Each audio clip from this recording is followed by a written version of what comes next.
നമസ്കാരം.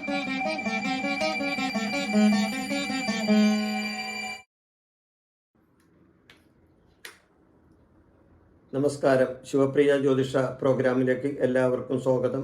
ഞാൻ ഇന്ന് പറയുന്ന ജ്യോതിഷ സംബന്ധമായ വിഷയം 1201 ആണ്ട് മലയാള മാസ പുതുവർഷ ഫലമാണ് ഞാൻ ഇന്നിവിടെ പറയാൻ ഉദ്ദേശിക്കുന്നത്. അതും ഉത്രാട നക്ഷത്രക്കാരെ പറ്റിയാണ് പറയുന്നത്. ഉത്രാട നക്ഷത്രം, ഈ ഉത്രാടം നക്ഷത്രം 2 കൂറിലാണ് വരുന്നത്. ഒന്ന്, ഉത്രാടം 1/4 ഭാഗം ധനുക്കൂറിലും ഉത്രാടം 3/4 ഭാഗം മകരക്കൂറിലാണ് വരുന്നത്. അപ്പം മകരക്കൂറുകാരെ സംബന്ധിച്ച് വേഴം 6ലും ധനിക്കൂറുകാരെ സംബന്ധിച്ച് വേഴം 7ലും വരുന്നുണ്ട്. അപ്പം ധനിക്കൂറുകാർക്ക് 7ല് വേഴം വരുന്നത് ഗുണകരമാണ്. ദാമ്പത്യപരമായിട്ടുള്ള ഗുണമുണ്ടാവും. ഭാര്യാഭർത്തൃ ബന്ധത്തിൽ നല്ല ഒരു ബന്ധം ഉണ്ടാവും. കുടുംബത്തിൽ സമാധാനം ഉണ്ടാവും. കുടുംബകാര്യങ്ങളിൽ നല്ല പുരോഗതി ഉണ്ടാവും. വേഴം 4ൽ നിൽക്കുമ്പോൾ വേഴം 7ൽ നിൽക്കുമ്പോൾ. അപ്പോൾ ധനിക്കൂറുകാരായ വേഴം 7ൽ നിൽക്കുന്ന ഉത്രാടംകാർക്ക് വളരെയധികം നല്ലതാണ്. എന്നാൽ ഉത്രാടം 3/4 മകരക്കൂറുകാർക്ക് വേഴം 6ലാണ് വരുന്നത്. വേഴം 6ൽ വരുന്നത് ശുഭഗ്രഹങ്ങൾ 3, 6, 11 വരുന്നത് ദോഷമാണ്, ശുഭഫലം കിട്ടില്ല. അപ്പോൾ 6 എന്താണ്? ശത്രുസ്ഥാനവും അതേപോലെ തന്നെ രോഗത്തിൻ്റെ സ്ഥാനവും കൂടിയാണ്. അപ്പം മകരക്കൂറുകാർക്ക് വേഴം 6ൽ വരുന്നത് രോഗാദി ദുരിതങ്ങൾ ഉണ്ടാകാൻ സാധ്യതയുണ്ട്, ശത്രുദോഷങ്ങൾ ഉണ്ടാകാൻ സാധ്യതയുണ്ട്, ശത്രുക്കളിൽ നിന്നും പീഡനങ്ങൾ ഉണ്ടാകാൻ സാധ്യതയുണ്ട്,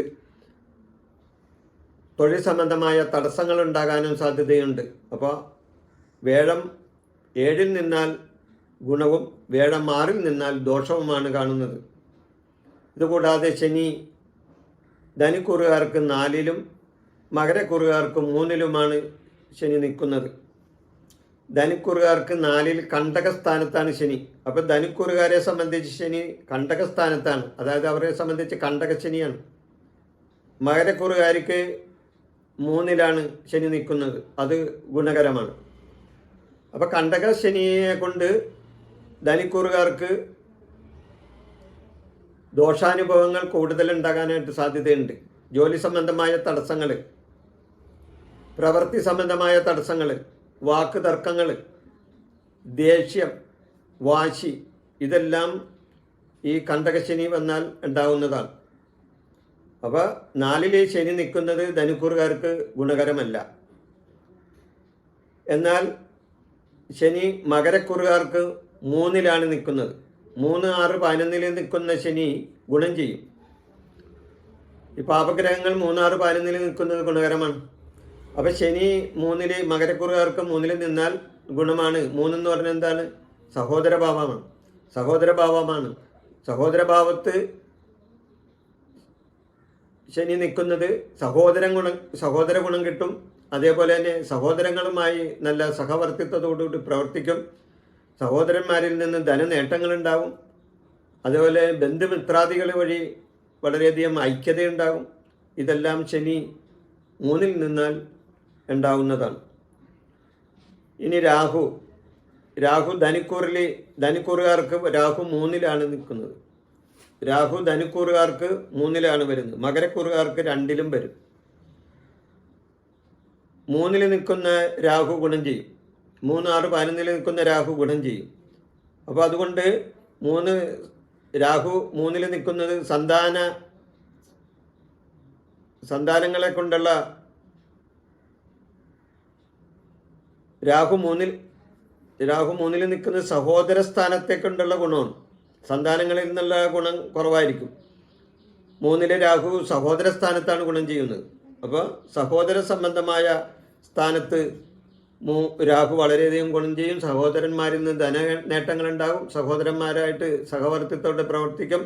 ബന്ധുജനങ്ങളുമായി, മാതൃജനങ്ങളുമായോ അതുവരെയുള്ള സഹോദര ബന്ധങ്ങളിലൊക്കെ വളരെയധികം നേട്ടങ്ങൾ ഉണ്ടാകാൻ രാഹു ധനുക്കാർക്ക് 3ൽ നിൽക്കുന്നത് ഗുണം ചെയ്യും. രാഹു മകരക്കൂറുകാർക്ക് 2ൽ ദോഷം ചെയ്യും. മകരക്കൂർ എന്ന് പറഞ്ഞാൽ 2 മകരക്കൂറിൽ 2ലാണ് രാഹു വരുന്നത്. ഉത്രാട നക്ഷത്രക്കാരെ സംബന്ധിച്ച് രാഹു മകരക്കൂറുകാരൊക്കെ 2-ൽ വരുന്നത് 2 ധനസ്ഥാനത്ത് ദോഷങ്ങളുണ്ടാവും, ദോഷാനുഭവങ്ങളുണ്ടാകും, ധനനഷ്ടങ്ങളുണ്ടാകും, ധനക്ലേശങ്ങളുണ്ടാകും, കിട്ടാവുന്ന കാര്യങ്ങൾ പലതും കിട്ടിയില്ല എന്ന് വരും. അപ്പോൾ ദോഷാനുഭവങ്ങൾ സാമ്പത്തികമായി വളരെയധികം ഉണ്ടാകാനായിട്ടും സാധ്യതയുണ്ട് രാഹു 2-ൽ വന്നാൽ. അതുകൂടാതെ കേതു ധനിക്കൂറുകാർക്ക് 9-ലാണ് വരുന്നത്. ധനിക്കൂറുകാർക്ക് 9-ൽ ഭാഗ്യദോഷം ഉണ്ടാക്കും.